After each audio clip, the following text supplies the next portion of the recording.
I guess wala nang pumapasok. Okay.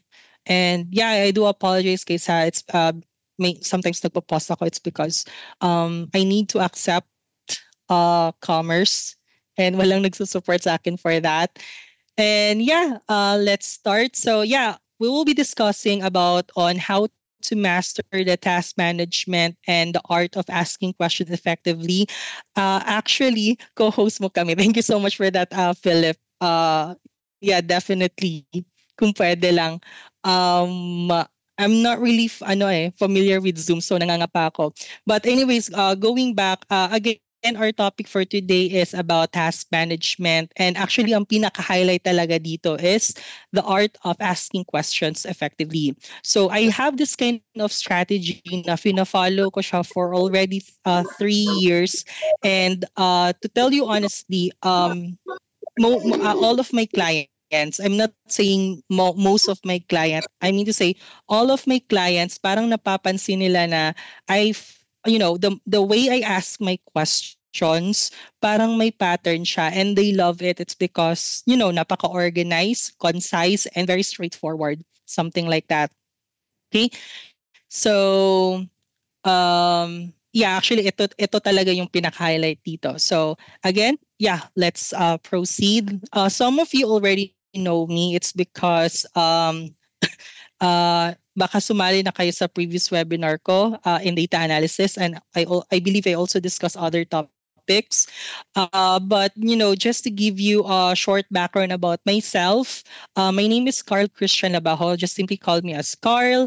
And I was an aspiring VA way back 2018, but naging official VA ako September 2021. So parang 3 years talaga, 3 years talaga yung parang buffer time ko to, para ma-achieve ko si VA. So the reason behind that, it's because I have, I am working in Concentrix, and ang hirap kasing i-manage if you are I mean to say, sobrang hirap. I believe most of you nakaka-relate nito. Like, sobrang hirap mag-transition from corporate to freelancing. Like, ano yung timing, like ano yung mga signs. Sometimes naglalakad na lang ako sa daan, Lord, give me signs, Lord, if pwede na ba akong mag-resign, because ayoko matenga sa bahay.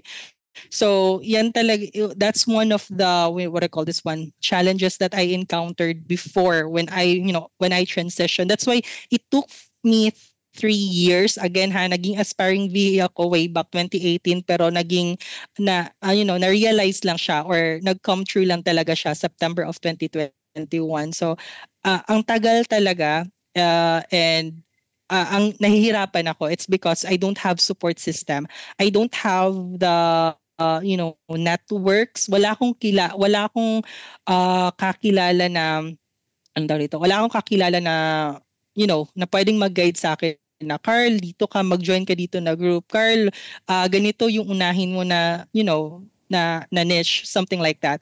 So yeah, I started in Concentrix 2017 as a technical support expert, specifically for a smart cameras or CCTV cameras. So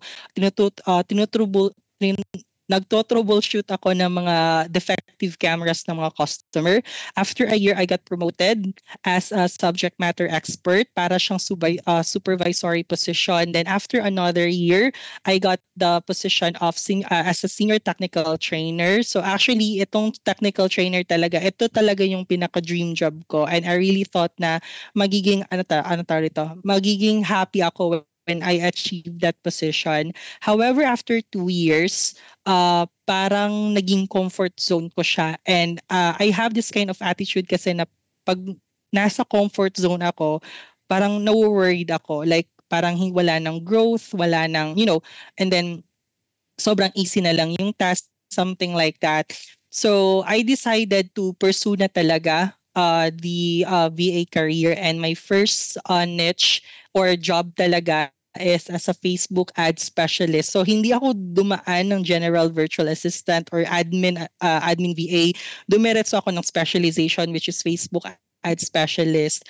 Now, the funny part on this journey as a Facebook ad specialist or nung nag-transition ako, I used my 13th month pay to purchase a laptop and to purchase a course. Magkano ang course yeah, no, during the, I believe 20,000 or 10. Hindi ko na maalala. Parang 15,000 siguro. So luckily naman I was able to get my ROI sa its first payout. And then when I was also a Facebook ads specialist, sobrang gaan ng work ko. It's because you just need to monitor which of the specific ads is, may 100 ads spent na siya. So ito turn off. Taga on and off lang talaga ako ng ad.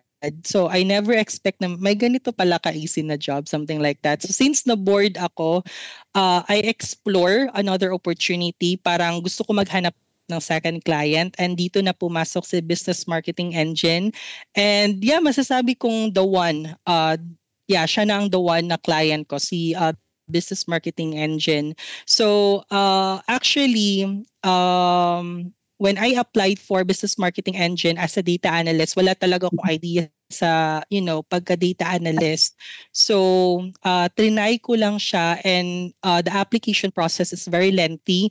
And aminin natin lahat, sino dito ang ayaw ayaw ng video recording when you are, applying for a job, 'di ba? I think all of us won't, sometimes pala pagkita pa lang doon na record 2 minutes video recording, tell me about yourself or video introduction. Sometimes hindi na natin pinupursue yung application, but luckily pinursu ko yung application na yon. And again, I don't have any background as a data analyst, but they still accepted me to become part of the team.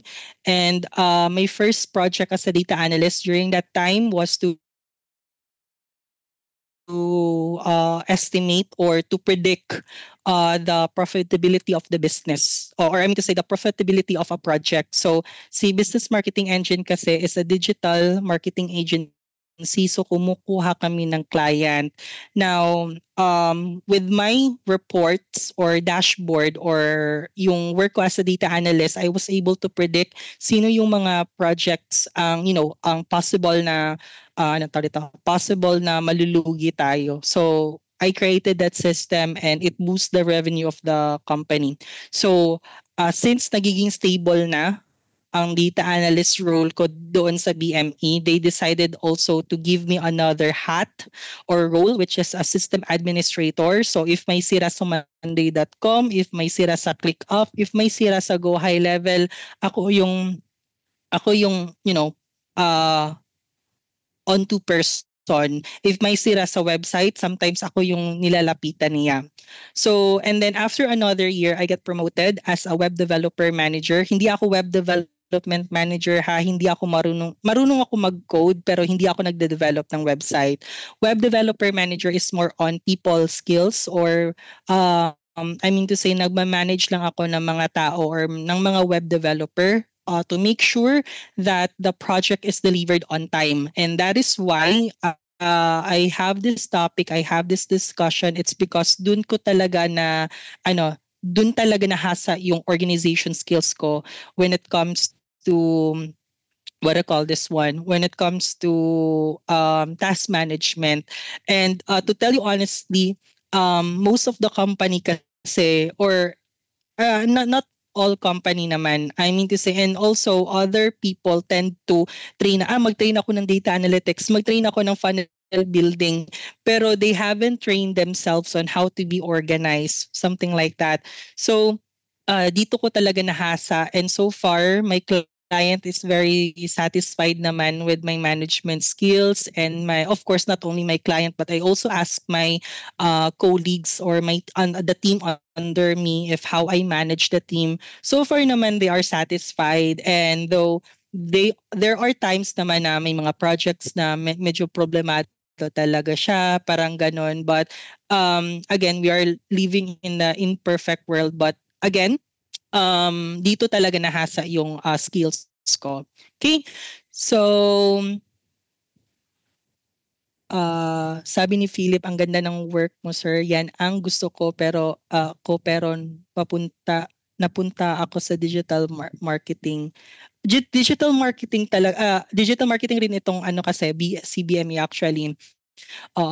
Pero ano talaga siya, ang digital marketing is very broad kasi siya. Like, again, hindi ako expert sa digital marketing, pero I'm very happy na napunta ako sa digital marketing na niche. It's because, ano ta siya, ano kasi ang raming clients na iba-iba yung industry, tapos madami kang nalalearn, something like that.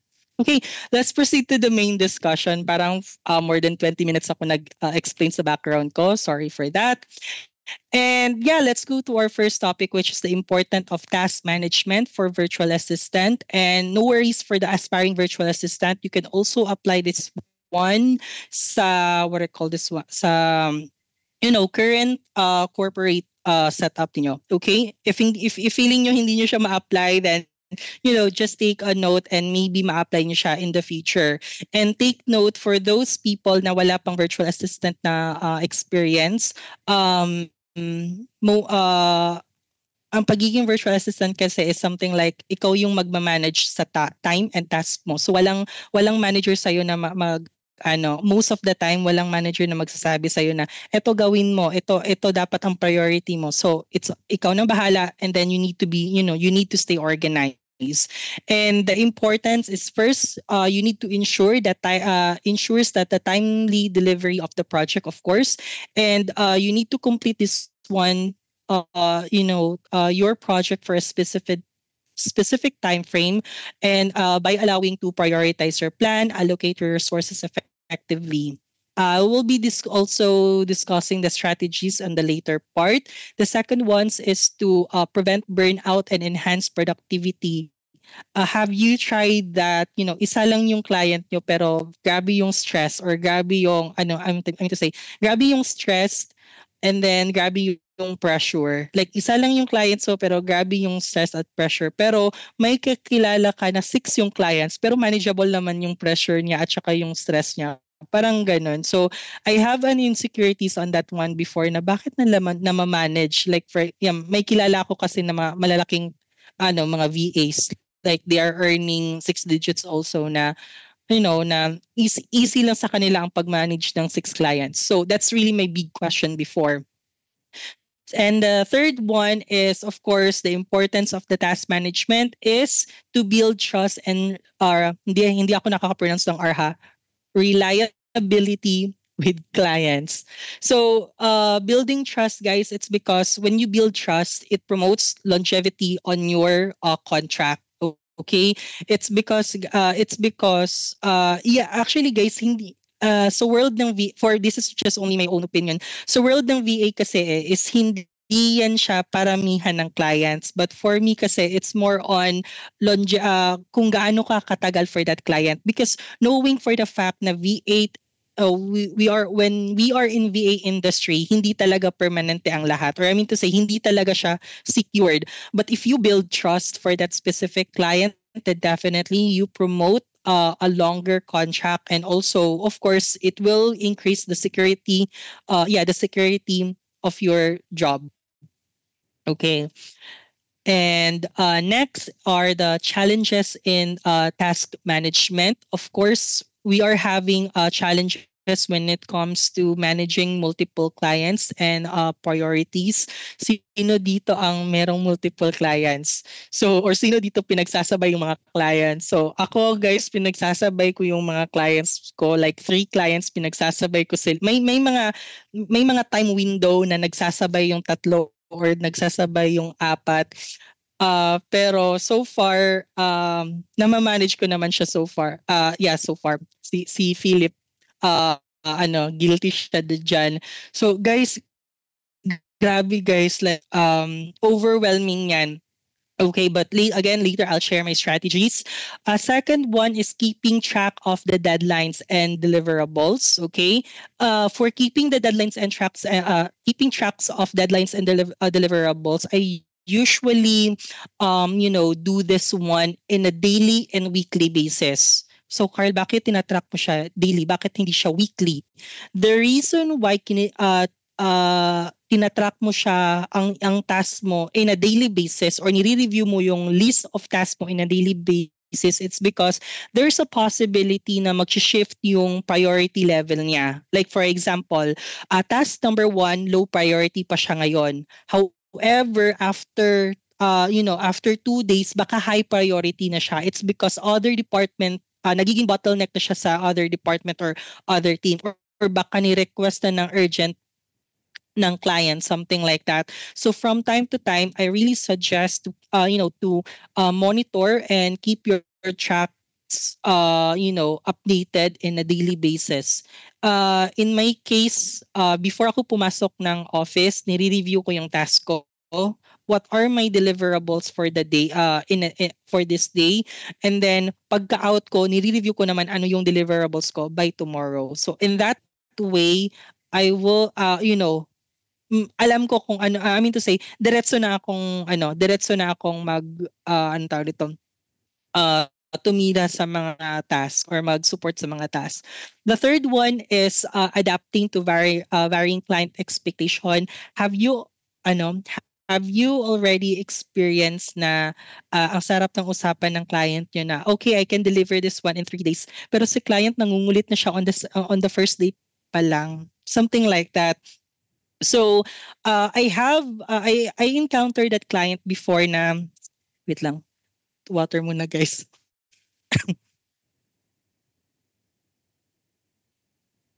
Okay, so I encountered a client before na ang usapan namin 5 days, pero follow up niya na ako on the third day, which is for me kasi very micromanaging yun siya. However, my advice for that is always be transparent to your clients. Like, okay, client, ito yung list of tasks ko, and for this task number 3, i-deliver ko to siya on day 5. Ganun lang, just very be transparent, and then in the event of changes of the priority level, kasi again yung sinabi ko kanina na okay, kailangan mo siyang i-deliver in 5 days. However, nag-change ang mood ni client, kailangan niya palang ma-deliver on the third day, parang ganon. So you need to make sure that you have that flexibility on on how you will adjust your your time blocking based doon sa adjustment na ginawa ng ibang projects kumbaga. So the challenge here in my job kasi is that I'm not only, again, I'm managing multiple clients, and then may isang client ako specifically for BME. Si BME kasi guys is multiple client yan sila. May mga multiple clients yan sila.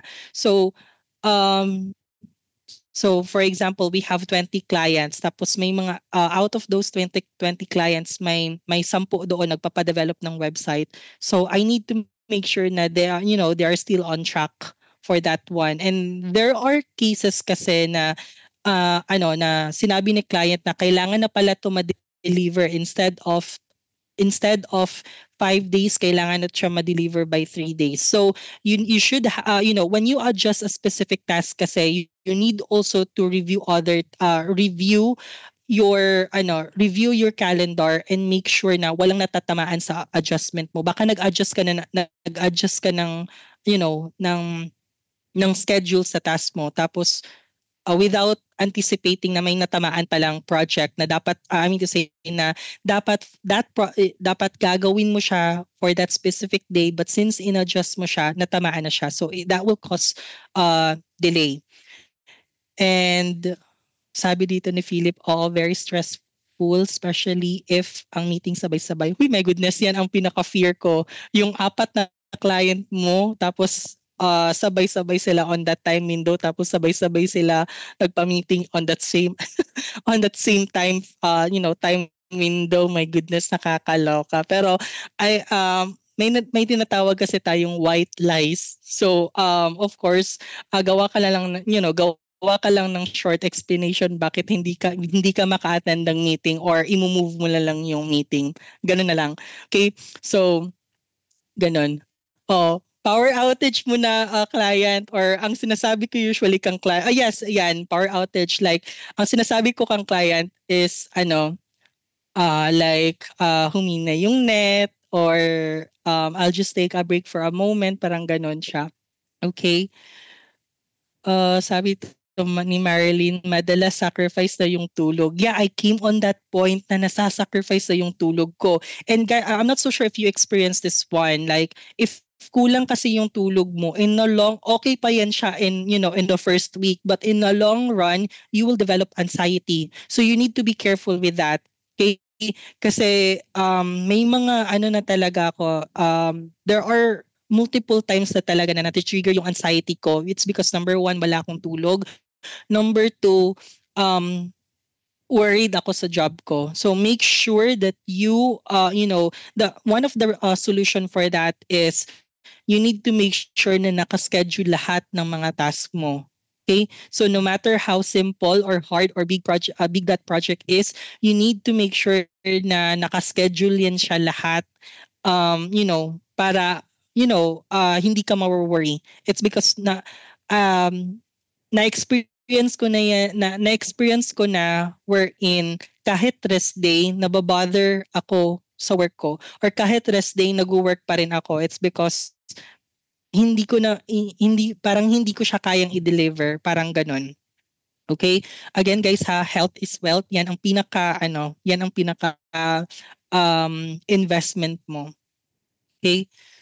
Ang ubo at sipon, yeah, I have that one 2 weeks ago or 3 weeks ago. Until now, medyo hindi pa ako fully recovered. Okay. Now, let's talk about the strategies for the effective task management and the prioritization techniques that I used. Basically ginagamit ko to, Aizen, or I'm not so sure how you pronounce this one, Eisenhower Metrics. This is a decision-making tool that helps people prioritize tasks based on urgency and importance. Now, we have 4 quadrants right here. We have let's talk about the two columns first. For the first column, we have urgent. We have also not urgent. We have, for the first row, we have important, and meron din ditong not important. Now, for each quadrant, guys, it will define, or it will help you to decide saan na fall yung specific task mo dyan. Okay? Now, usually, the Eisenhower metrics is very useful if you are on the leadership role, or if you are managing multiple clients, or nasa supervisory level ka. Okay? So let me just explain to you how this one works, and later I have a demo for this one. So whenever you receive a task, you need to assess it first. Is it urgent or not urgent? Something like that. Okay.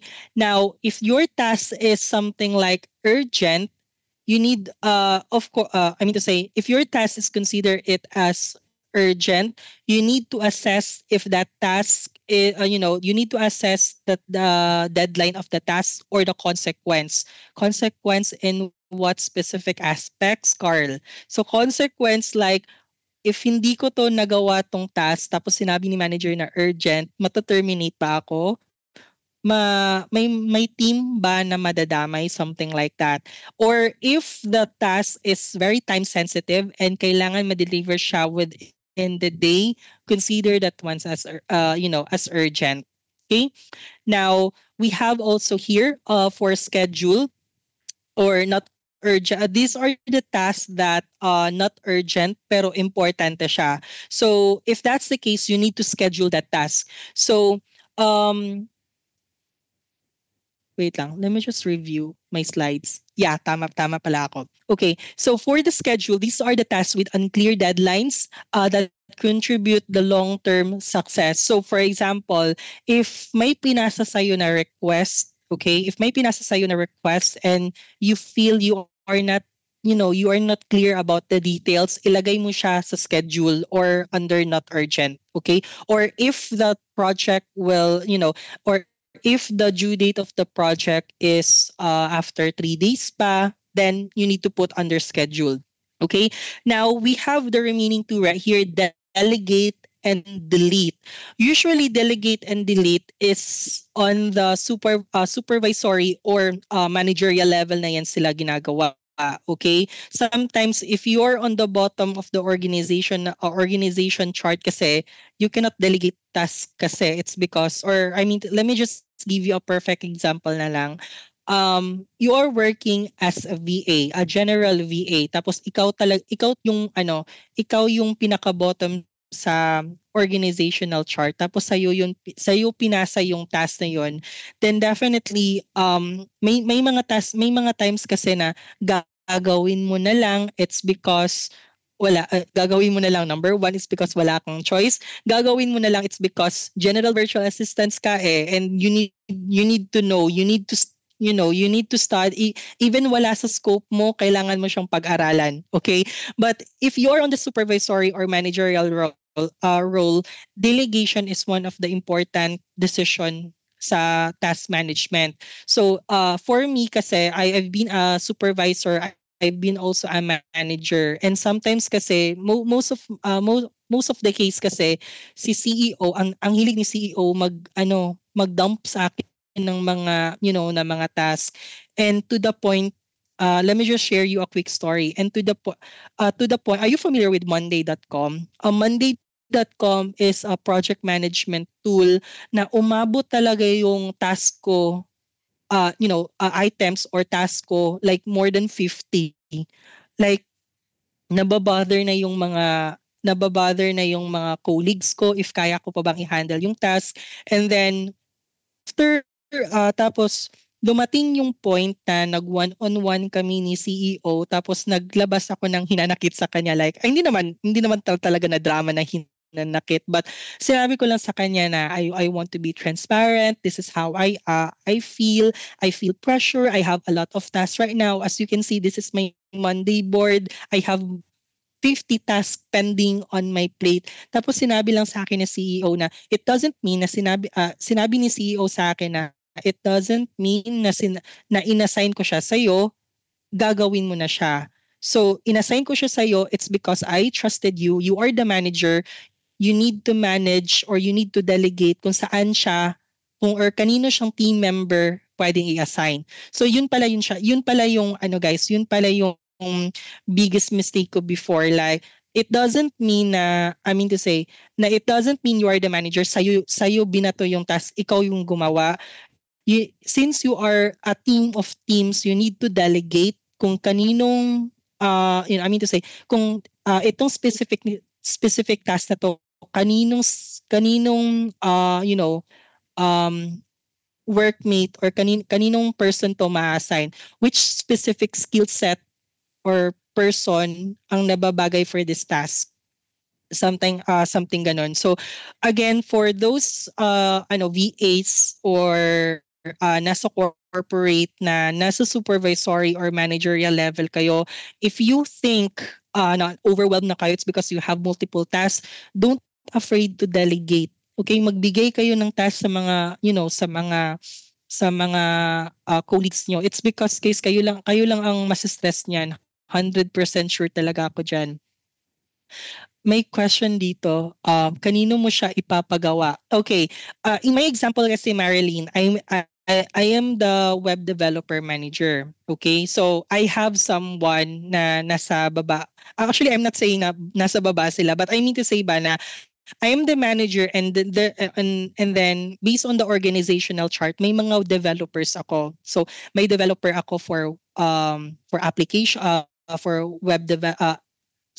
for mobile app development. Meron rin ako sa back end, meron rin ako sa front end, meron rin ako sa sa funnel design. So you need to think or to decide or to make a decision kanino mo siya i-delegate. If your task is referring to, for example, if your task is most likely referring to the mobile application, then i-assign mo siya doon sa colleague mo na nag-specialize ng mobile application. Now, Carl, what if, Carl, ako yung pinaka-bottom sa organizational chart? I say, I'm the, wala akong pagpapasahan. Like, I mean to say, hindi ko naman to siya scope, or how can I delegate if hindi ko siya, how can I delegate if nasa pinakababa ako ng organizational chart. Now, the answer for that is simple. Again, first, you need to assess it first, the task.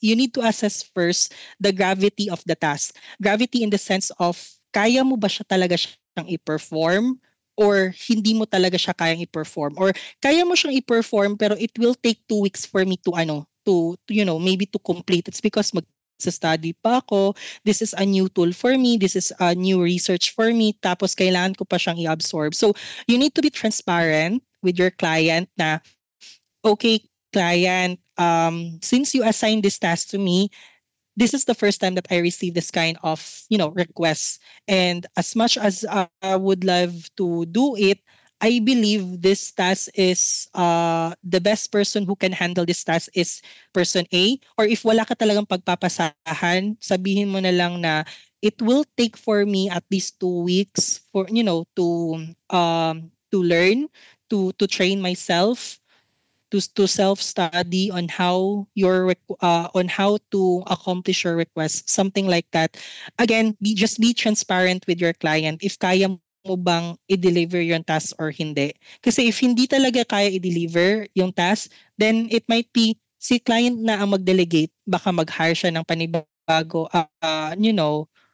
panibagong VA tapos i-terminate ka. Hindi naman ganun dapat.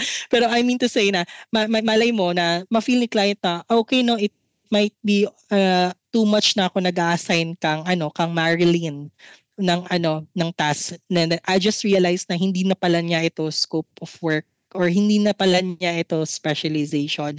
So again, just be transparent with your clients. And here, delete distraction or unnecessary tasks. So what are those? So actually guys, bihira lang itong mga i-delete na task, okay? Delete in the sense of,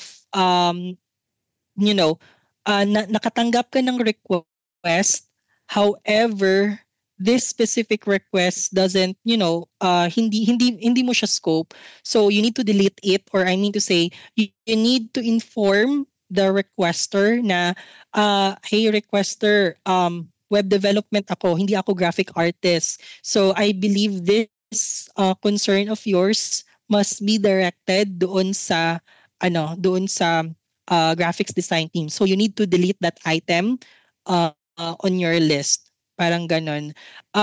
What I mean by list, guys, if you are in the VA industry kasi, for the sake lang dun sa mga aspiring VA, if VA ka kasi, sinong VA pa dito na gumagamit ng notepad para mag-manage ng task? Huy guys ang hirap niyan, my goodness, mag-level up kayo. Ang daming free tool dyan. Pero, what I mean to say that, meron kasing mga tools kasi like monday.com, ClickUps, Notion na pwedeng gamitin for free, and you can collaborate with your workmates or with your colleague in managing the task. Okay? Feel free to drop any questions if you have any. And here, risk assessment and prioritization. So we have this, I have this table right here, and also a simple flow chart for you to have an idea on how I manage my task. Okay, so by the way, this table is what we called, technically, this table is what we called SLA, or Service Level Agreement. That kind of strategy is ginagamit yan siya sa mga help desk tickets, or sa mga company na may help desk ticket system. Let me just hindi na natin ipa-complicate. Let's allow me to be direct to the point.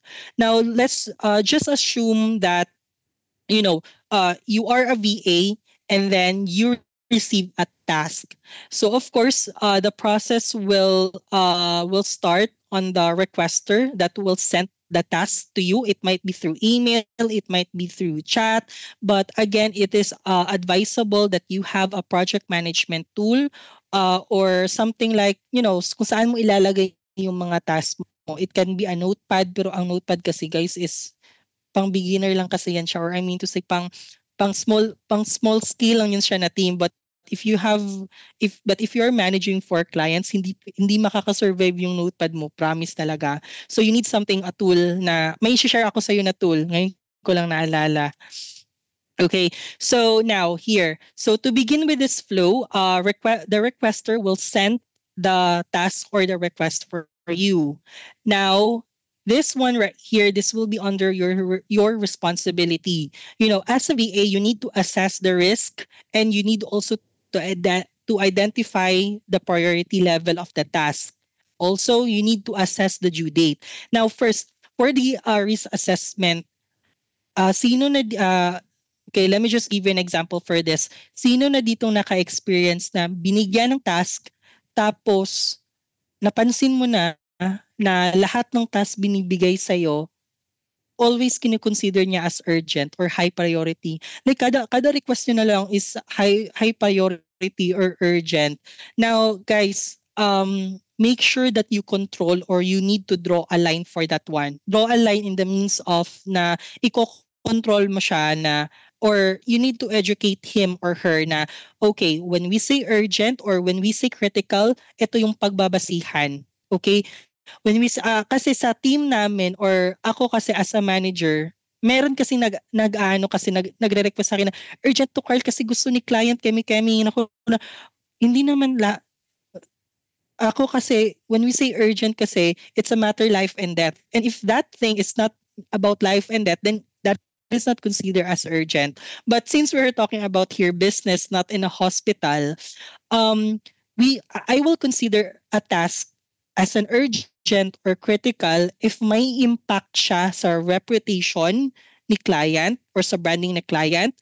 Number two, if may impact siya sa financial ni client, that I can consider an urgent. Like for example, in my case, like ano nga yun? Yeah, tama. So nag-down yung, for example as a web developer manager, naka-receive ako ng ng concern about nag-down ang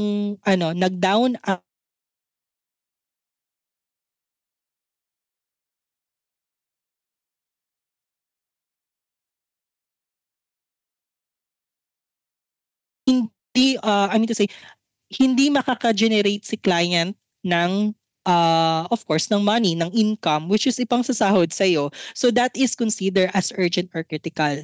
Okay?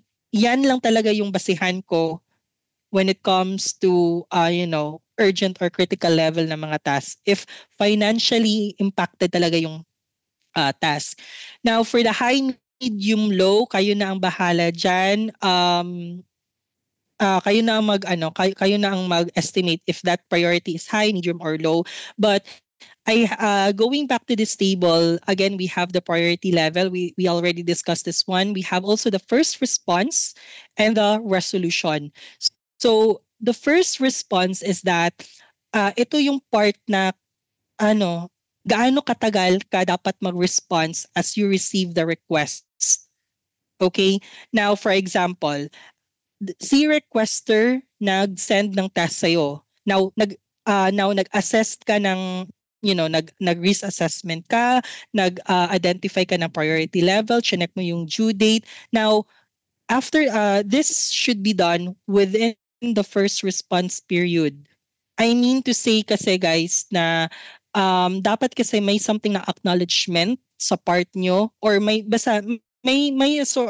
form of response sa end nyo. It's because when if walang response sa end nyo as a requester, hindi siya sure if na-receive if nabasa mo ba yung task mo or hindi. Okay? Now, so again, for the urgent or critical, dapat ma-replyan mo na si requester within 4 hours. That's the maximum. Okay? And then for the high, no more than 6 hours dapat maka-reply ka na. For the medium, no more than 8 hours, dapat may less than ito. For the low, no more than 12 hours, dapat maka-reply ka na. So, Carl, bakit may first response? Okay. Now, just imagine yourself guys, meron kayong 20 tasks. Tapos, babasahin nyo lang yung new request or yung new task. If may natapos kayo yung task, hindi siya ganyan guys. Okay? So, dapat kasi if you are doing, for example, you are doing a high priority task, tapos may pumasok na bagong task, you need to review you need to review at least the task. So, bakit siya i-review, Carl? Meron pa akong ginagawa. Urgent tong ginagawa ko tapos madidistract ako. It's because may pumasok na bagong task. Guys, I'm not saying na you need to entertain or you need to support that task or gagawin mo na yung task. You just need to read the context. Kasi if may pumasok na task, guys, tapos kasi ang rason mo ay meron akong urgent or may urgent ako na inaasikaso, hindi ko muna babasahin yung bagong pasok na task. The reason ang drawback kasi niyan is that what if yung bagong task is urgent rin siya, so ikaw yung maiipit. And there's a question before na, Carl, what if naka-receive ako from Team A, nag-request sila ng urgent. From Team B, nag-request sila ng urgent. How would you respond to that? Okay, let me challenge you for a while. Okay, again, the scenario here is that, what if si Team A at saka si Team B, sabay sila nagbigay ng urgent task. The question here is that, what will be your strategy or what will be your approach if that's the case? Kasi hindi mo naman, you cannot deal for that, you cannot deal for that, what I call this one, you cannot deal two tasks at the same time. Okay? Because actually guys, na experience ko na siya a lot of times, and meron lang akong dalawang ginagawa sa end ko. Okay, so to answer lang, I'm not so sure if you have an idea for that. So again, with that case, if dalawang teams nag-request ng urgent sa'yo, ang ginagawa ko lang dyan is, first, I need to read the context or the details of those two urgent request. Now, if ang request ni Team B is mariresolve ko lang siya in just 5 minutes, walang problema yan. I can prioritize Team A tapos ifo-follow ko si Team B if urgent talaga. But if the two urgent request takes a lot of time, like kailangan talaga ng 1 day, 2 days, kailangan mo siya, or complicated, wait lang, may sumali, or complicated yung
Recording in progress. distract ko. Wag niyo guys, wag niyo ipa-stress yung self niyo if you have a lot of task or maraming urgent na mga request. Okay. Now for this column right here, resolution, meaning to say the expected resolution or the estimated time kung kailan ma-resolve yung specific issue. So for the urgent or critical, it should be no more than 12 hours. Dapat ma-resolve mo na yan siya. But again, it will depends on the complexity. Okay? For the high, 24 hours and 48 hours and then 78 hours for low. So so far ito yung sinusunod ko talaga when it comes to managing my task. Again, going back to this flow chart right here, when you receive a request, you need to immediately assess the risk and identify the priority level, and also assess the due date. Assess the due date in the sense of doable ba siya or hindi.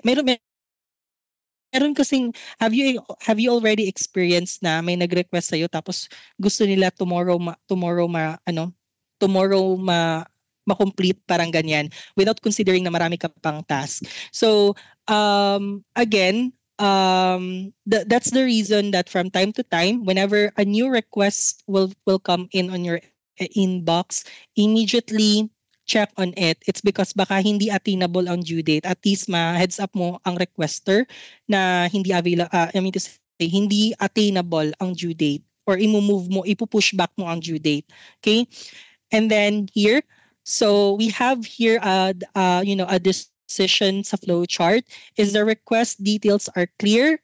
If yes, then reply with acknowledgement. Like wala ka ng question, sabihin mo na lang, like I receive your request and I will take a look on it after a few hours. Parang ganun lang. At least acknowledgement naman lang na na-receive mo yung request nila.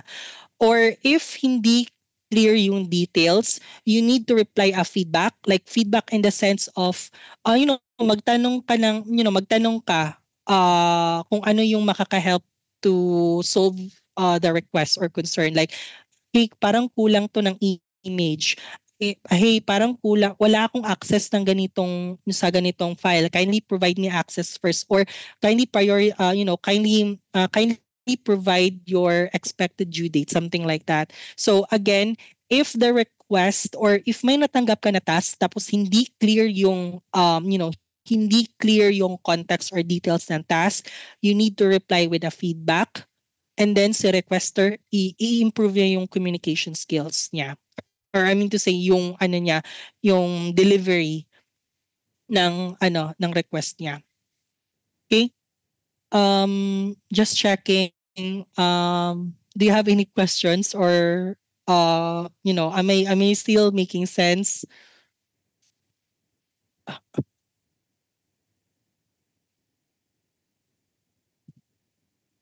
Let me know, guys, if you have any questions. Okay, perfect. Okay.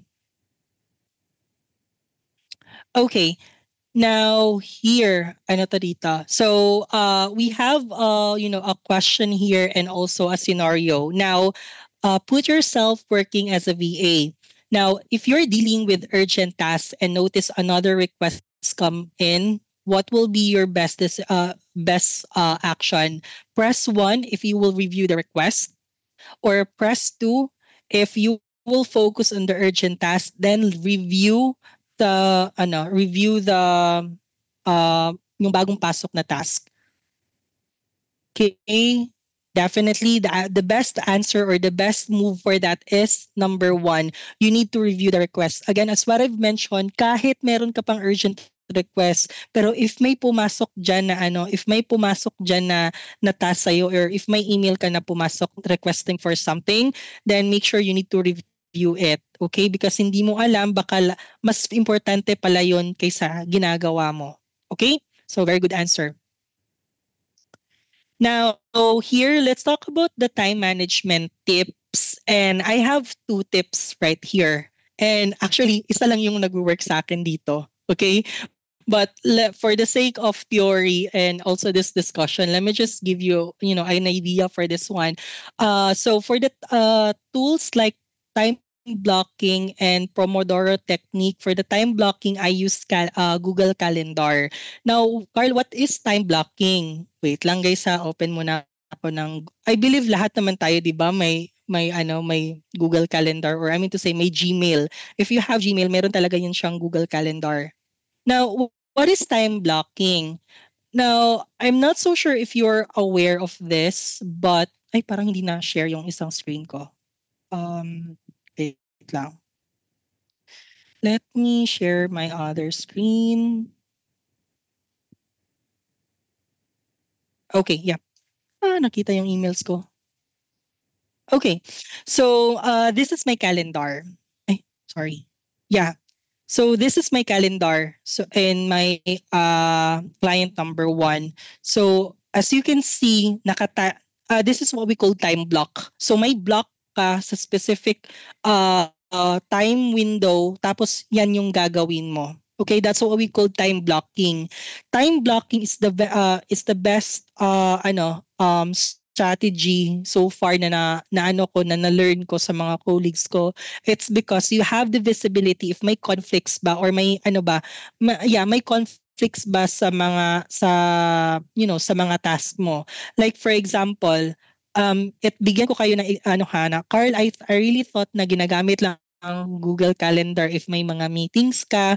Actually guys, ang ginagawa ko diyan, yes, ang mga yan talaga ang primary function ng Google Calendar para makita mo yung schedule ng mga meetings mo. Pero aside from the meetings kasi, ang ginagawa ko rin dito is to time block a specific to time block para para gawin ko yung specific task na yon.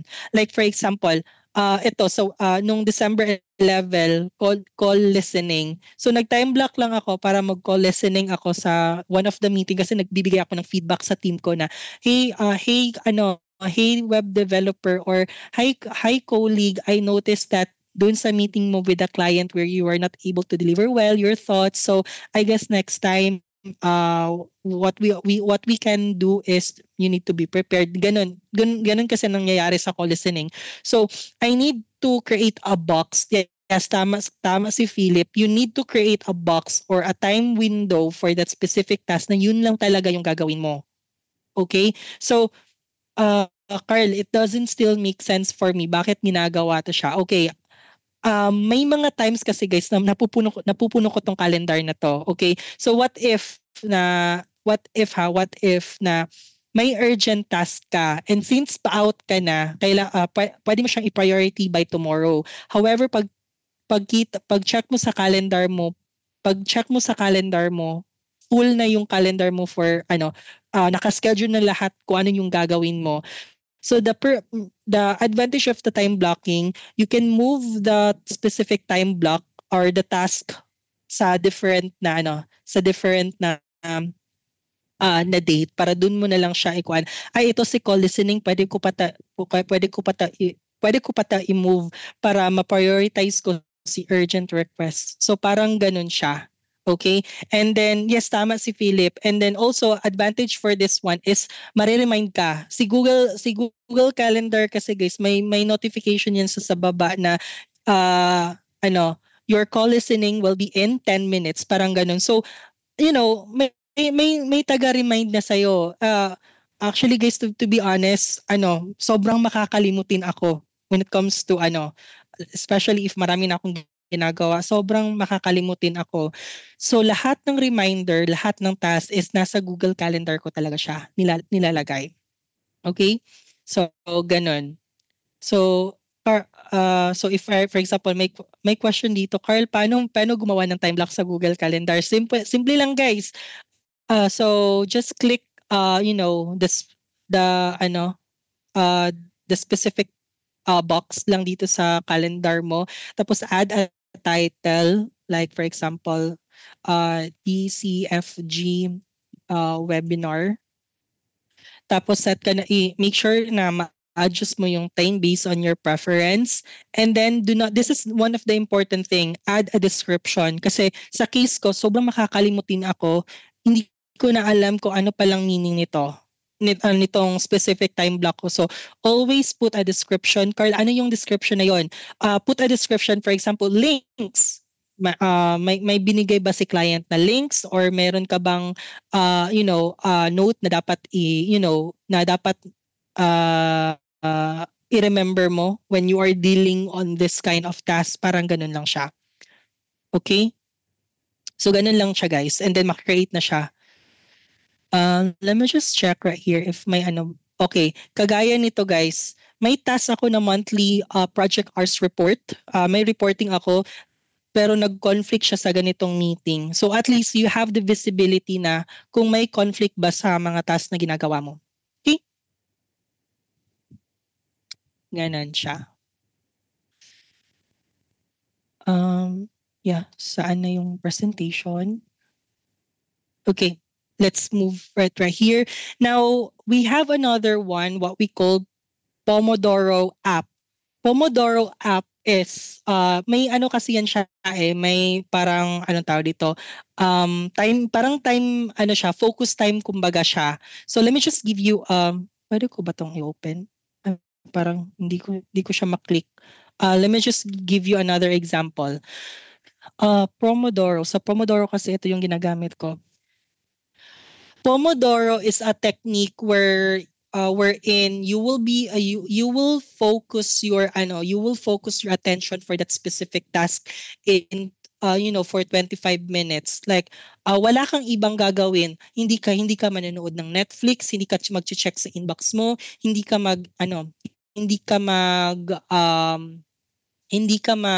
magsa-cellphone, hindi mo re-replyan yung chat mo, magfo-focus ka lang when you use Pomodoro technique. So in that 25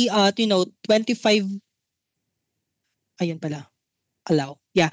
So on that 25 minutes nakafocus ka lang to do that task, and then after 25 minutes you have a 5 minutes break. Doon ka na mag cellphone, higa ka ba, something like that. Tapos after 5 minutes another block na naman ng 25 minutes to focus a task. The reason why hindi to siya applicable for me, it's because from time to time may pumapasok kasi na task sa akin na I need to assess if this is urgent or not. Parang ganon. Especially, let me just give you an example. Sa team sa company kasi na may company kasi before guys na pinipilit ng executive team na gumamit kayo ng Pomodoro technique, ganito. Tapos, kinall out yung isang department, specifically na lang admin department. They call out admin department. I noticed na hindi kayo gumagamit ng technique. Why is that? Now, ang reason ng admin team is that hindi sila gumagamit ng Pomodoro technique. It's because, again, from time to time, may mga urgent tasks na pumapasok sa kanila. So, if may urgent task na pumapasok sa kanila from time to time na kailangan i-address, so, madidistract ka lang. So, hindi effective ang Pomodoro technique sa kanilang department. But, other department, like for example, graphics design, kailangan mo mag-design, kailangan mo mag-focus for that design. Wala kang ibang gagawin, mag-focus ka lang for that 25 minutes. What else? Copywriting, kailangan mo gumawa ng blog in 25 minutes or 50 minutes, ganon. So, may mga specific tasks na applicable si Pomodoro technique, pero may mga tasks rin na hindi siya, or may mga roles kumbaga na hindi applicable si Pomodoro technique. Okay? So si Flora May nag-try din ako ng Pomodoro dati. Malalampas daw siya sa time. Actually, true yan. Lumalagpas ako sa time. Actually, hindi naman talaga 25 minutes dapat matapos mo siya. So, for example, if matapos mo siya in 45 minutes, like, I mean to say, for the first 25 minutes, hindi mo pa siya natapos, break ka muna ng 5 minutes. Meron kasi ditong short break.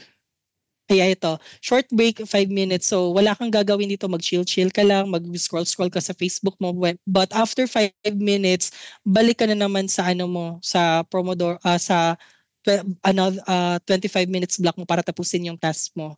Parang ganun siya. Okay? Unsa na siya na, anong site ito? Okay. Yeah, sorry for that. Nandito, ang link. So that's the link of the Pomodoro technique. Okay. So, kayo nang bahala ma-expo. Here, ang Pomodoro this is the 25 minutes block.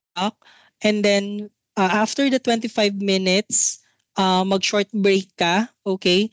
Then, after the short break, a short break means to say, like, wala ka talagang gagawin na work-related, okay? Kasi the purpose of the short break is para hindi ka ma-pressure sa work mo. Ganun siya. Long break, this is just only optional if you want to. Ganun. Pero again, hindi siya applicable sa lahat ng roles. Okay? And I hope that helps. Going back to the presentation. And yeah, here. So sometimes, okay, now I have this challenge also before on, ano ba yung, I mean to say, in on this day, I mean to say, naka-time block na ako ng mga task. Okay? Now, iba-iba kasi tayo ng strategy or ng preference. May iba kasing VAs or tao na they prefer to solve the difficult one tapos later na lang asisakasuhin yung mga easy to resolve na mga concern, or may iba rin uunahin yung um madadali tapos last na yung mahirap, ganon. However, most of the effective leaders na or mga CEOs or mga manager or mga executive team na na-ask ko, it's because sa company kasi namin, guys, we are very transparent kung ano yung mga difficulties namin, and we are open in feedbacks, and we also share our strategy, ano yung ginagawa namin para hindi kami overwhelmed. And most of the leadership people, guys, na na-meet ko, this is their technique. They will schedule the high priority task during the peak hours of the productivity. So ano yung peak hours ng productivity? That will be on the first 3 hours or 4 hours of your shift. Okay? The logic behind this one, it's because you have you have 9 a.m. hindi dito sa Philippine time, ha, if VA ka, kasi tulog tayo tulog tayo during this time, but just imagine na lang, first 3 or 4 hours of your shift na lang as a VA. So the reason behind this logic, it's because pagpasok mo, fresh pa yung mga brain cells mo, hindi pa siya exhausted. So you have the capability, or you have the space pa in your brain to do the critical thinking, the problem solving skills, or the any analytical task na ginagawa mo. Because if you will put the uh, high priority task tapos complicated na task sa last part of your shift, definitely exhausted ka na sa mga meetings, exhausted ka na kasi ang rami mong nireplyan sa chat, parang ganun siya, okay? So ideally, again, I'm not saying na dapat ito yung gagawin nyo, but ideally, if you're dealing with high priority task or complicated task, it should be on the peak hours of your productivity, and that will be the first 3 hours or 4 hours of your shift. Pero sometimes hindi talaga maiiwasan sa first hour. First hour pa lang ng shift, magne-Netflix agad. Ganun lang. Pero again, I know may mga may mga technique tayo na hindi ethical, pero again, just maintain the professionalism as long as ma-deliver mo yung task, and then I believe wala nang pakialam ang client nun as long as na-deliver mo lang ang task on time. Ganon. Aminado kasi ako sa Netflix. Aminado ako sa Netflix kasi yung mga petics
Recording in progress.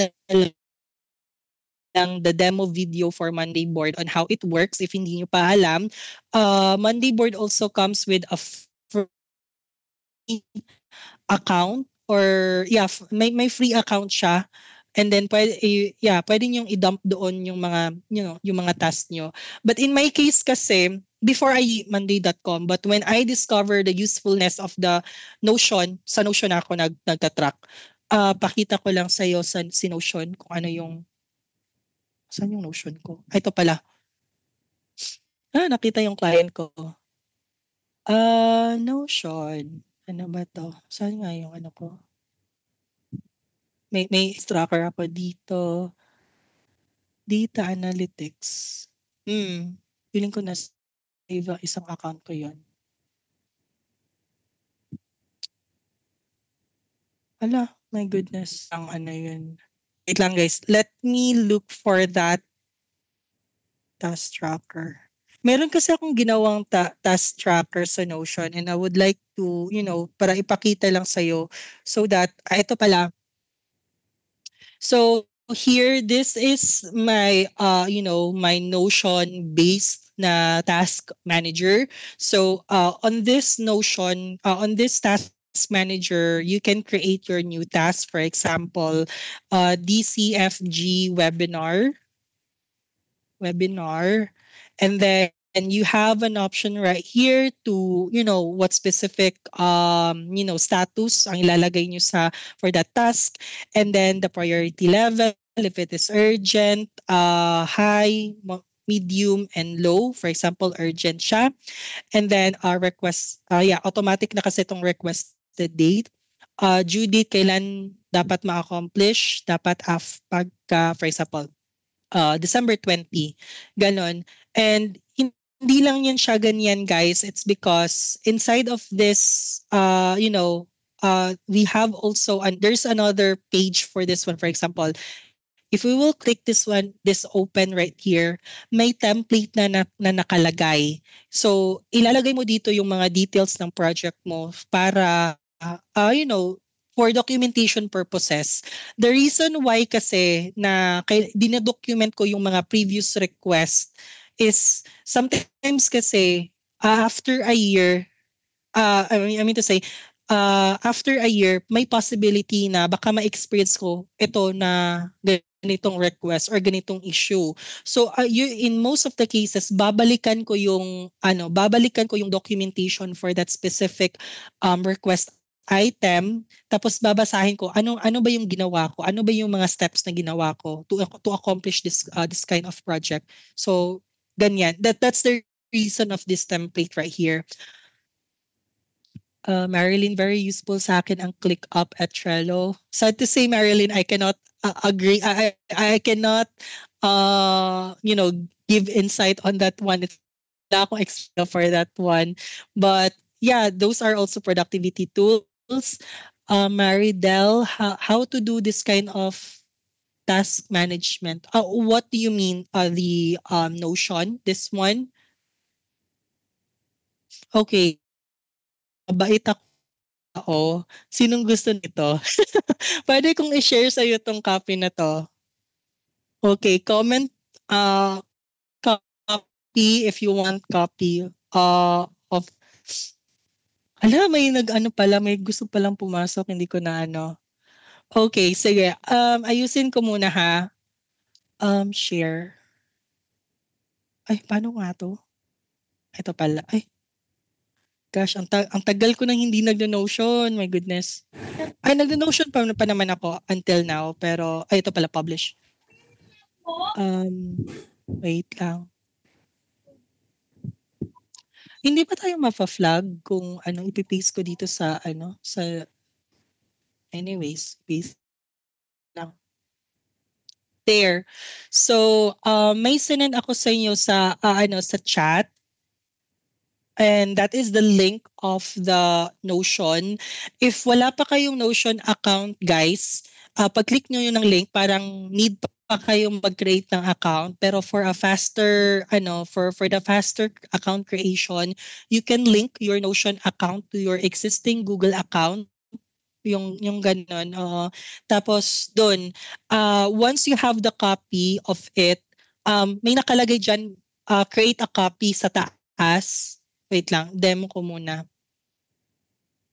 No, incognito muna ako guys Oh. So, demo ko lang sa inyo. So, if wala pa kayong Notion account, ay, ganito na pala. Dito guys, duplicate. Kailangan yung i-click tong duplicate para ma-save yung copy sa Notion account nyo.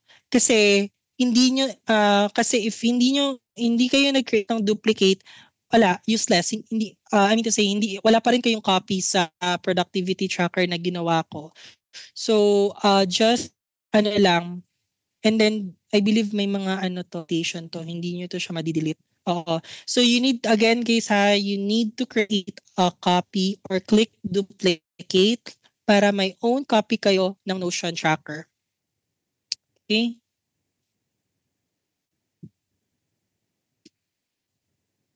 Okay, since we discussed about this tracker right here, ano na lang guys, allow me to give you a demo na lang on how to use this one. Baka nagbigay ako sa iyo ng Notion template, ng Notion template pero hindi naman alam paano siya gamitin. So, okay. So here, of course, alam na-explain ko na to dito. By the way, requested date, this is already automatic or pre-filled, kumbaga. It's because kung kailan mo nilagay yung item na yun, dun magta-timestamp yun siya or magde-date stamp yun siya. Estimated hours, this is just only optional. Estimated hours kung kailan nyo, matatapos yung project, okay? It's up to you if gagamitin nyo to. And we have, tabs right here. Currently, you are in the all task, but we have also, a tab here para ma-segregate yung task for this week.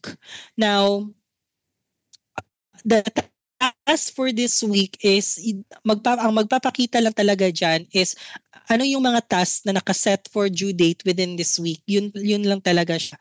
So for example, today is 14. Okay, iset ko yung due date ito for 14. Let's see.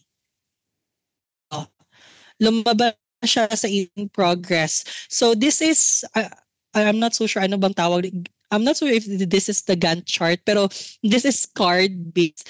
Meaning, para siyang Trello. I believe, I'm not so sure if this is the Trello works, pero ito kasi yung nakita ko sa demo sa Trello. Pero you can move this card from here, not said, for review. So parang pipeline siya, kumbaga. Ganun. So if done ka of this item, you also drag it under done, mawawala na siya dyan sa task mo. Also, mawawala din siya dito sa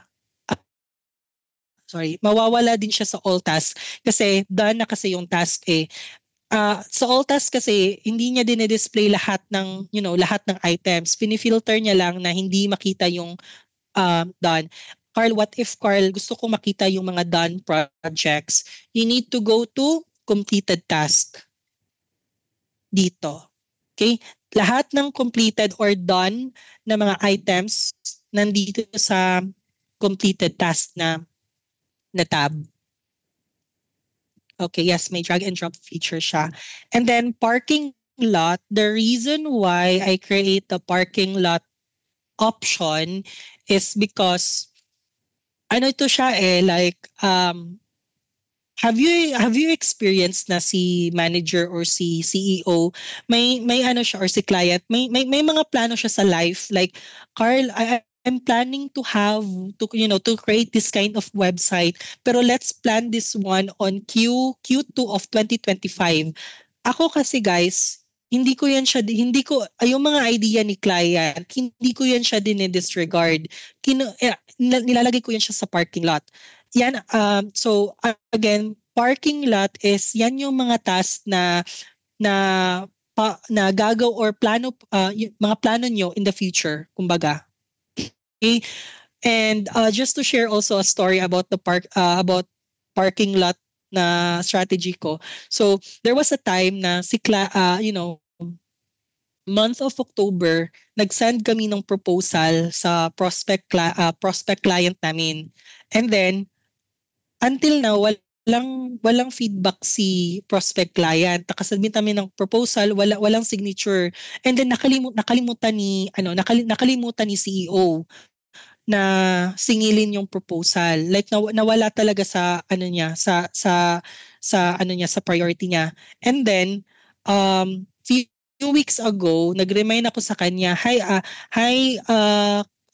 CEO, can you still remember this task? If you can recall, we submitted a proposal on this client, and until now we don't have a feedback from them if they want to proceed. Tapos nag-follow up si client, tapos in the end nag-send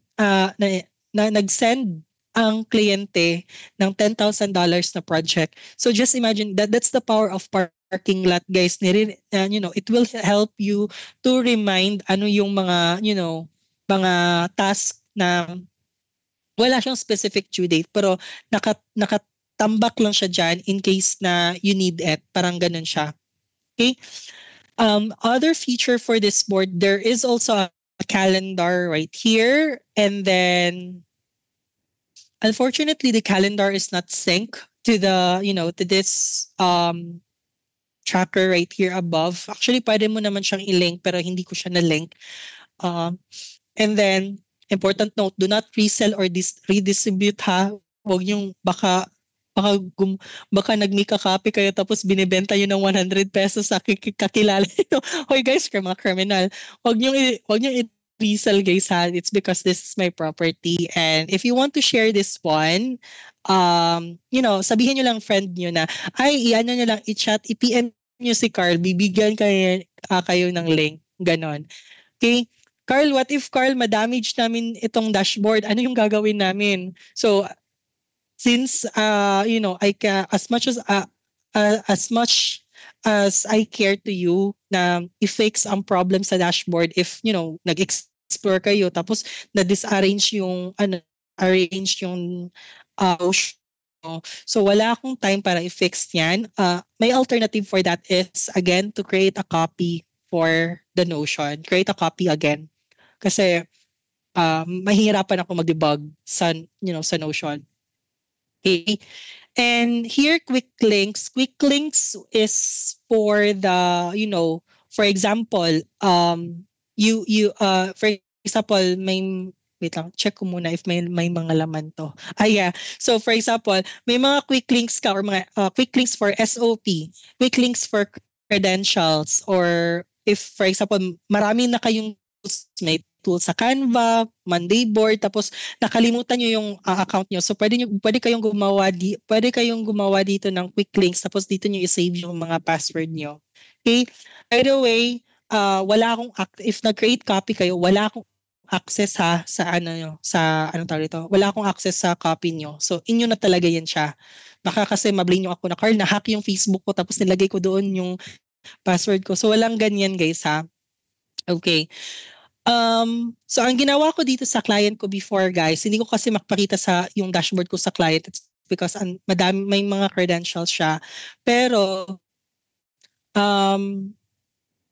may mga specific quick links ako for SOP. For example, this one, resources. So meron ako dito 5 tips manage task. So dito may SOP na ako. May YouTube video, pwede nyo rin to ma-view. Tapos, meron din ito, another video, and then a screenshot, ganyan lang siya. So, if you have also a template for your invoice, kung maniningil na kayo ni client, pwede rin nyo i-save. If may resume kayo na gusto nyo i-save dito, pwede nyo rin siya dito i-save. So, yeah. I was about to ask that. Thanks for that. So yeah, this is all yours. Again, just do not resell one. So yeah, we have the timer, the calendar right here. Sad to say, this is set to Manila time. So if gusto niyo tayong iset into Pacific time, to say Eastern Standard or Pacific Standard Time, nakadepende kasi ito siya sa, time or time ng computer nyo. So kailangan yung i-adjust yung computer nyo para mag-sync siya dito. Ganun yung program. And then the calendar, and then a quote para ma-inspire kayo. mga nonsense to mga pinaglalagay ko dito. But yeah, I hope na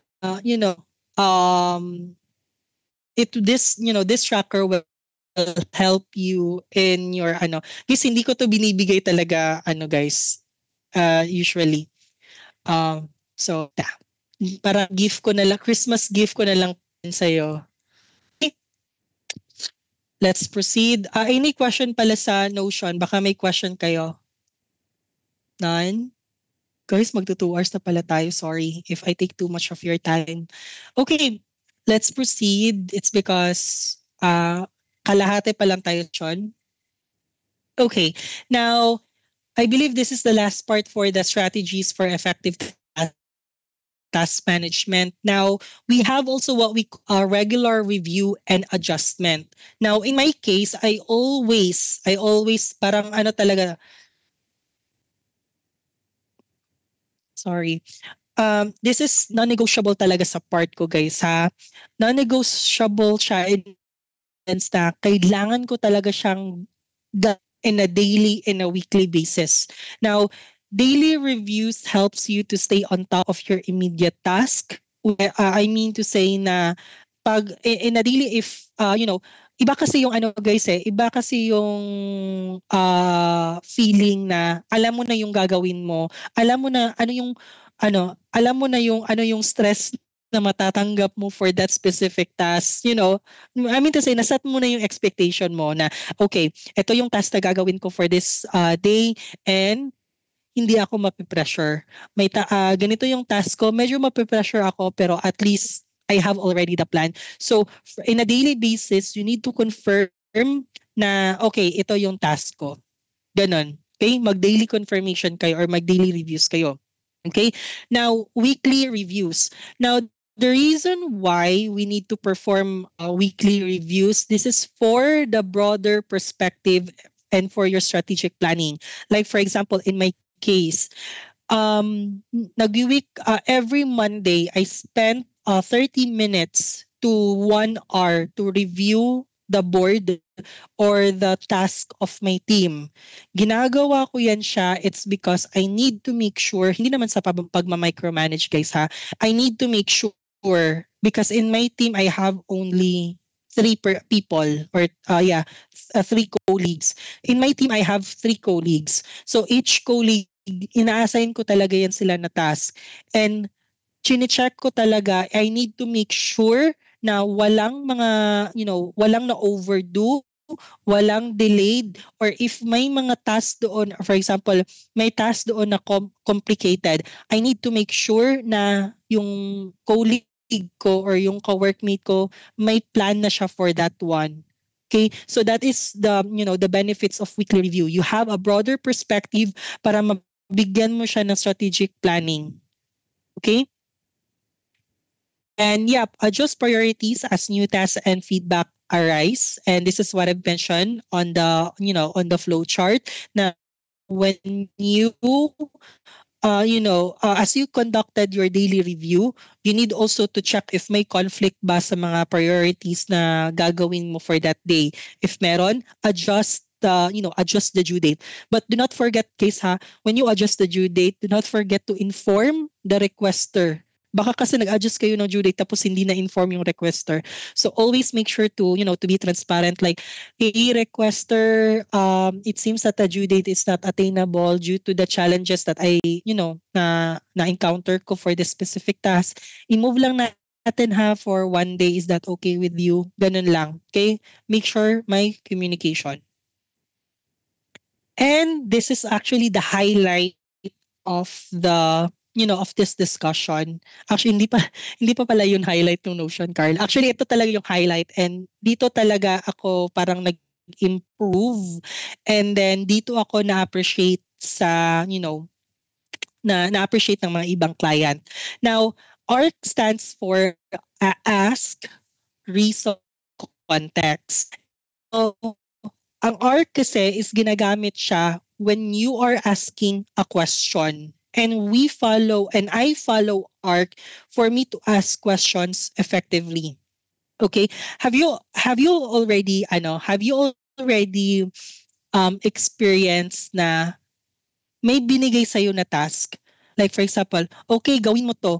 Tapos ang raming questions na pumapasok sa'yo. Like, you know, like anong specific gagawin ko dito? Like, basta ang rami mong pang follow-up questions. Ganon. So, like for example, let me just give you an example for that. I have a scenario right here. So, actually, plano ko i-story na i-story i-verbal story ko na lang to, pero gusto kong i-type lang or i-display na lang. So, I have here a scenario na in my previous month na okay, may nag-request sa akin. Sabi niya, this is via email guys ha.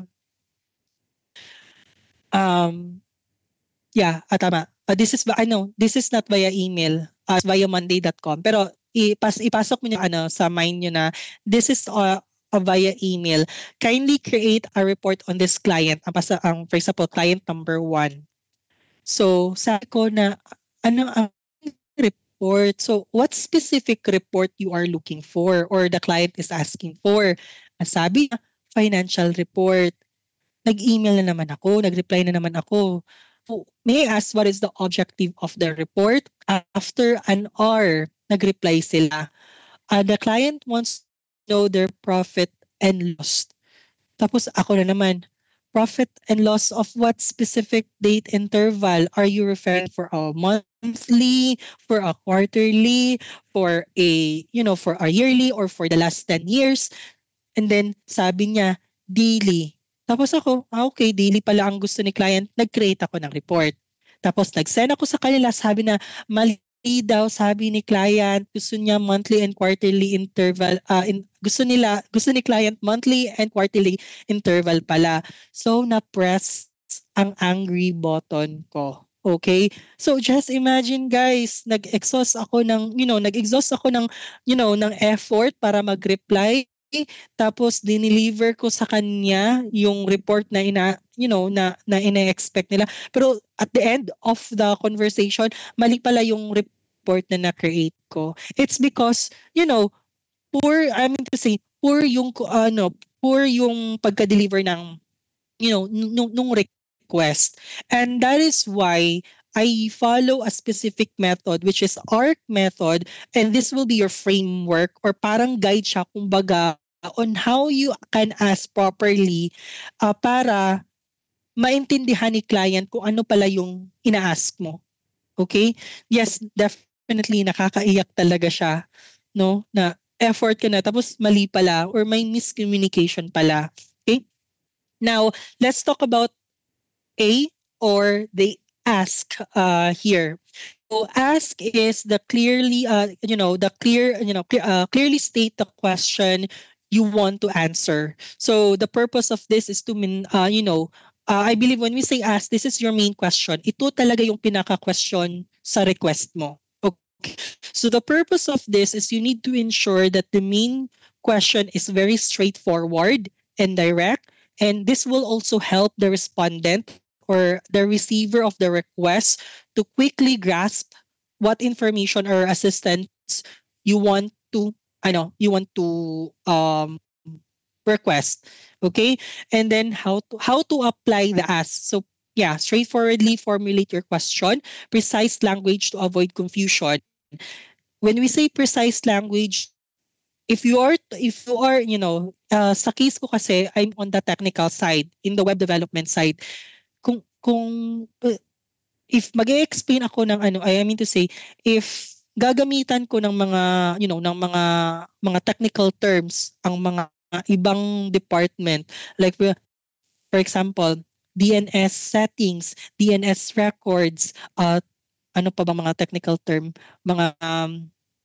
basta mga technical term, definitely it will create a barrier and it will create a confusion. Okay? So make sure you need to use a simple language. Hindi naman pagandahan yan ng mga ng mga verb na or words na gagamitin mo. So as much as possible, simplify your words, okay? And the best example for this one, this is the scenario. Like, what are the key benefits of implementing renewable energy sources in urban areas? So as you can see, the question here is very straightforward. Okay. And then I have already an idea on what's the ask. However, basically, this ask right here, very kulang pa siya sa mga details. Okay?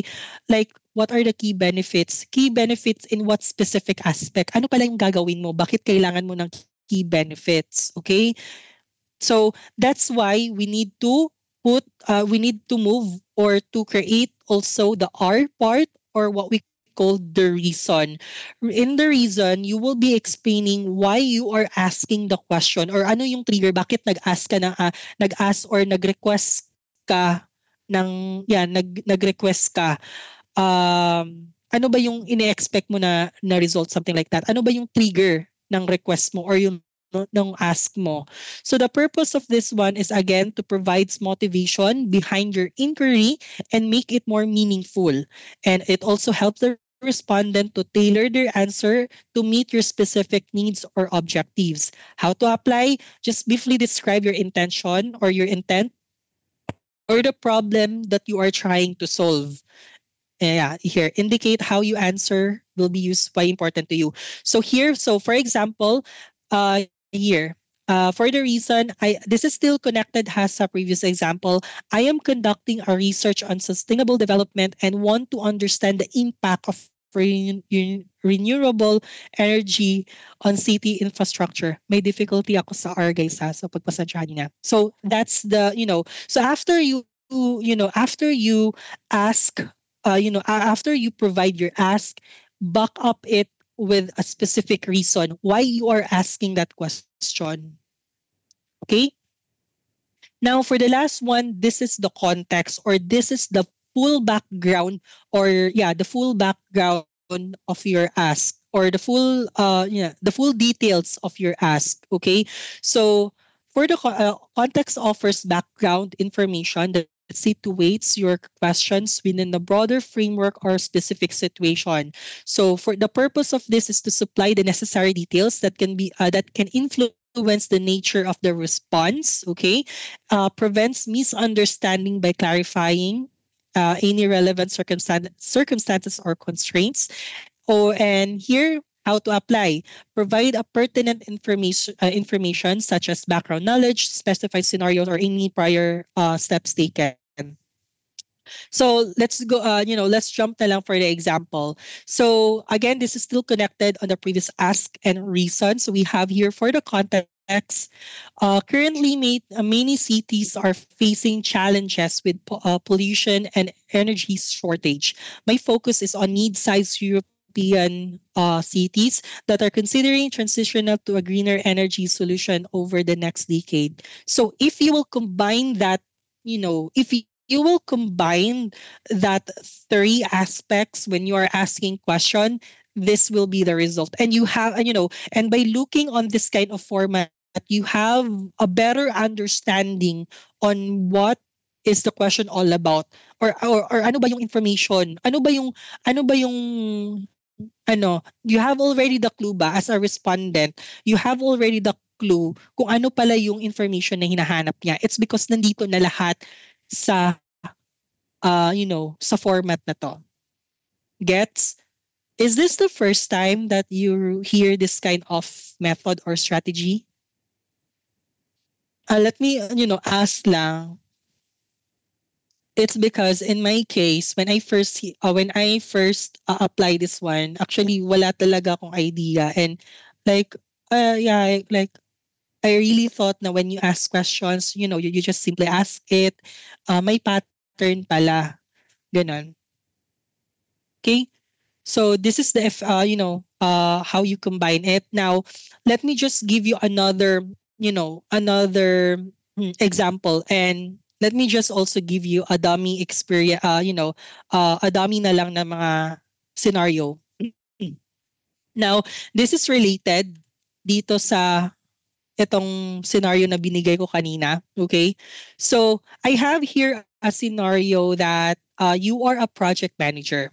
Okay? And you are requesting the data analyst to create a report based on the client needs. So your ask here is, for example, again you are the project manager and you are writing an email to the data analyst and because you are requesting for something. So your ask here is kindly create a financial report for ABC company. The reason is the client wants to see the monthly, quarterly, and yearly profit and loss. Sorry. The client wants to see the monthly, quarterly, and yearly profit and loss data for the last 10 years. Context, the client needs to review the company's revenue as this will be a factor if they will launch their marketing campaign or not. In addition, the client is curious about how long we are able to recover from the loss after the COVID pandemic hits on January 2020. So by looking on this, on this kind of,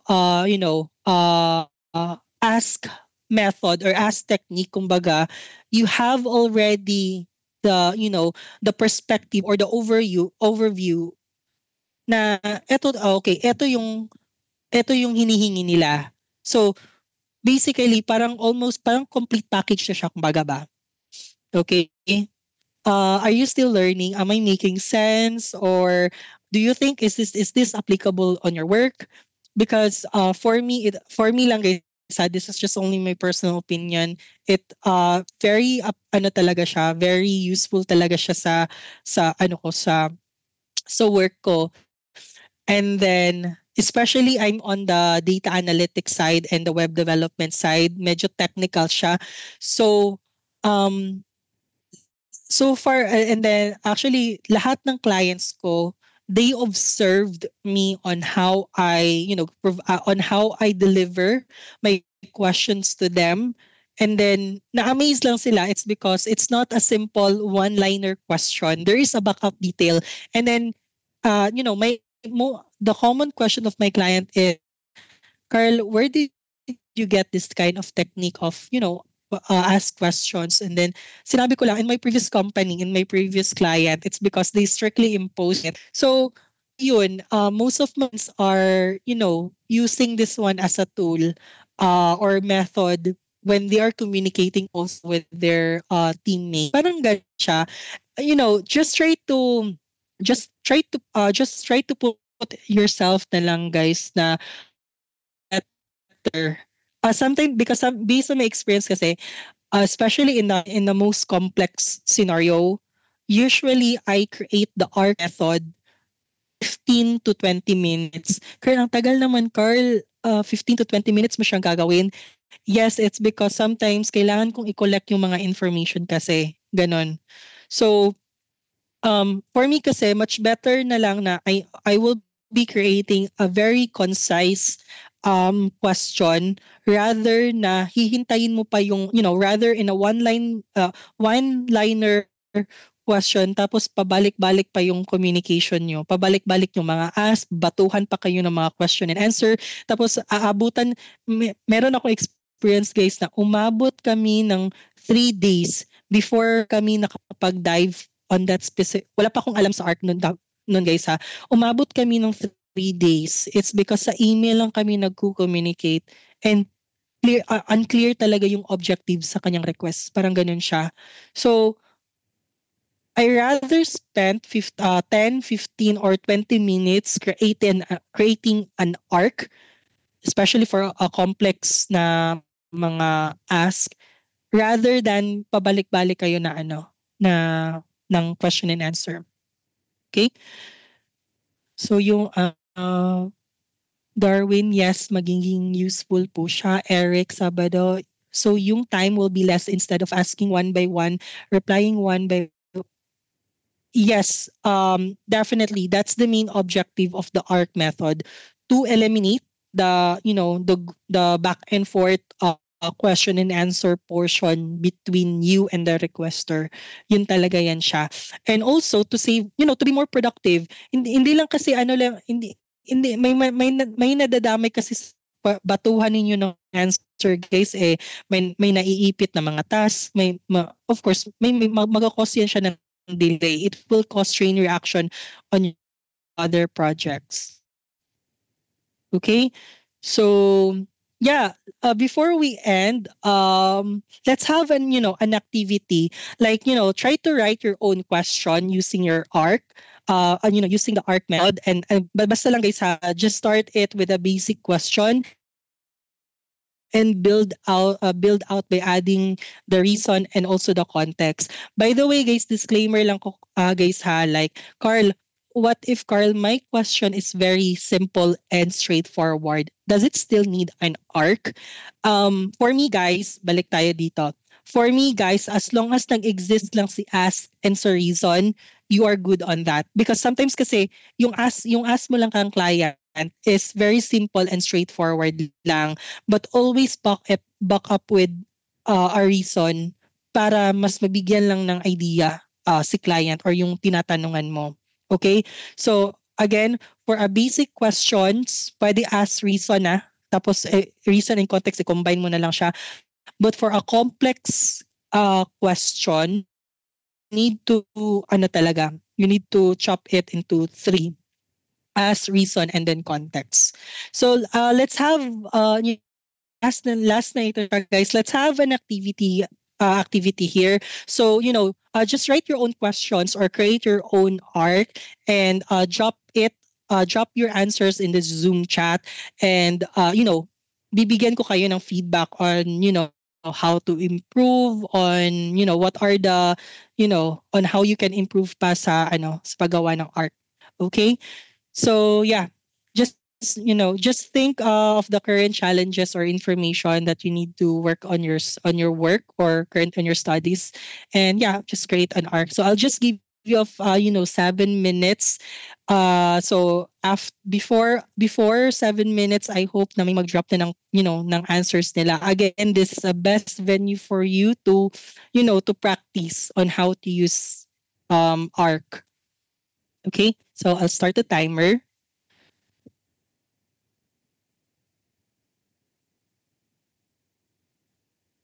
If you have any questions, pwede kayong mag-unmute.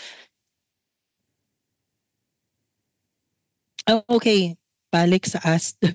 Okay, you need the example. Do you mean this one or okay, yeah. So this is the ask. Ask is very simple, guys, actually. Ask is something like, yung pinaka-question nyo lang talaga. Okay? Wag niyong guys, wag niyong i-overcomplicate si ask. It's because kung ano yung usual na tinatanong nyo, yun na si ask. It's just that in ARC method, nilalagyan nyo na lang siya ng additional palaman, which is reason and context. So don't stress yourself about the ask. Yung ask is usually yan talaga yung ask na yung tinatanong nyo, yung one-liner na tanong nyo kang client or sa mga colleagues nyo. Ang challenging dito is how would you able to explain it? I mean to say, how would you explain the reason of your ask and then provide more context on it? So, magta-timer na lang ako dito sa, iPad fully paid. Charot. Wait lang. Saan ba yung timer ko dito? Countdown. Ouch.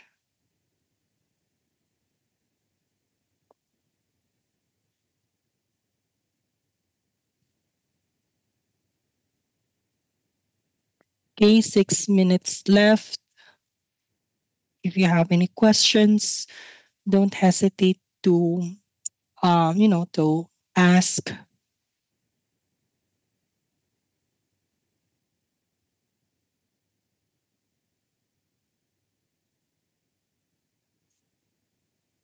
This is very useful, guys, especially for the for those VAs na yung client nila is once in a blue moon mag-response, mga ganun, or sobrang delay mag-response. So, if you have the arc, then sa isang tanungan lang, you have the answers na hinihingi nyo.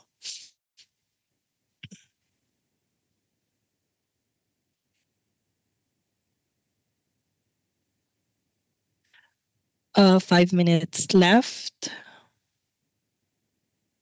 Uy, sana gumawa kayo ng activity, ha?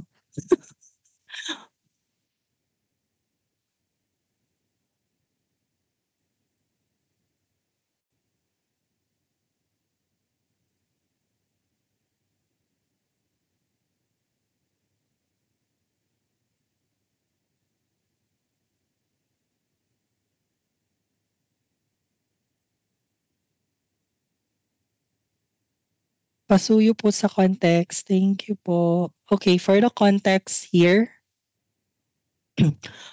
ganito. Ah,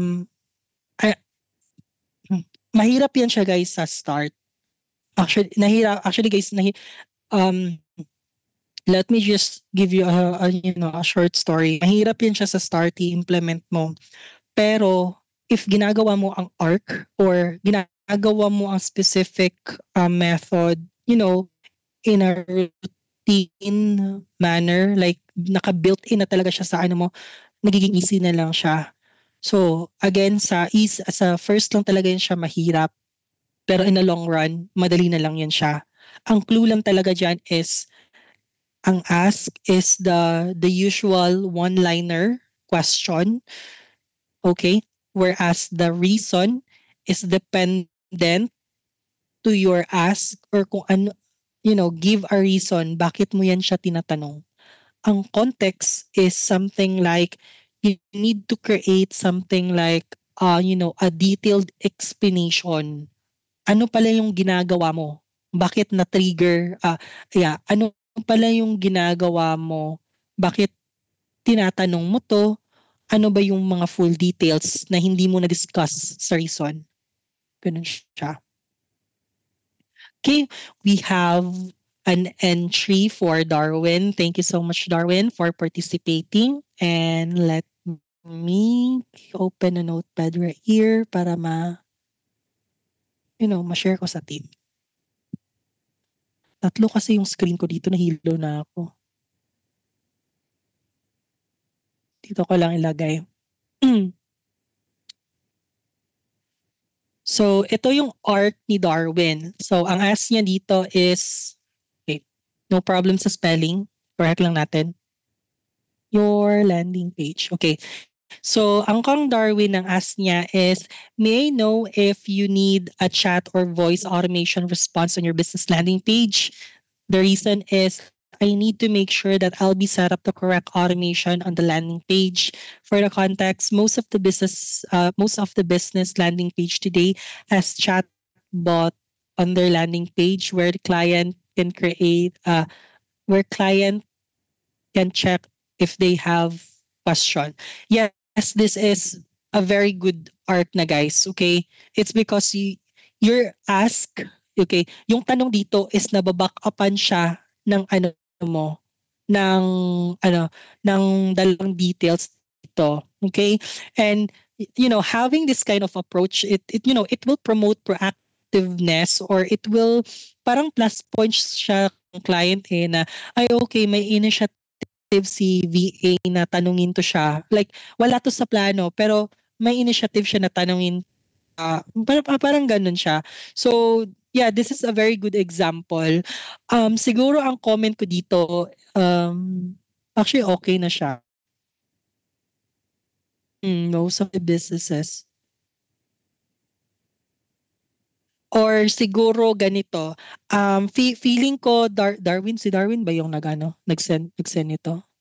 Yeah, si Darwin. Siguro Darwin, I'm also trying to I'm trying to what I call this one, put ito also in a scenario na what if si client is hindi niya alam ano yung chatbot. Guys, may mga client guys na hindi technical oriented. So, baka alam nila ang bot pero it might be hindi nila alam how the how the flow works. So, usually kasi for context, this is good na ha. Itong ginawa mo Darwin, this is already good. But for for a cases kasi client hindi technical, you can also create a Loom video. Create a Loom video tapos maghanap ka ano to? Tapos maghanap ka ng website na may chatbot. Tapos ipakita mo to kang client na, "Hi client, to support my question, this is that I am trying to explain to you." So as you can see, the ABC company website is have this bot feature wherein na if this conversation bubble, it will show a messenger look alike panel or window, and then that's where the user can type their concern and automatically the bot will provide an answer for them like that. So explain mo lang yung full context para intindihan nila. But overall, Darwin, this is already good. Okay? For Flora May, this is from Flora May. Ask, should we follow 6 weeks for each training program that we need to upload for on Everfeet? Reason, we can see some programs that are in 4 week context. We just want to make sure that the training programs we uploaded are incorrect. Naguluhan ko sa incorrect. No. Okay, incorrect number of weeks. Yes, this is already good. Ano pa yung comment ko dito?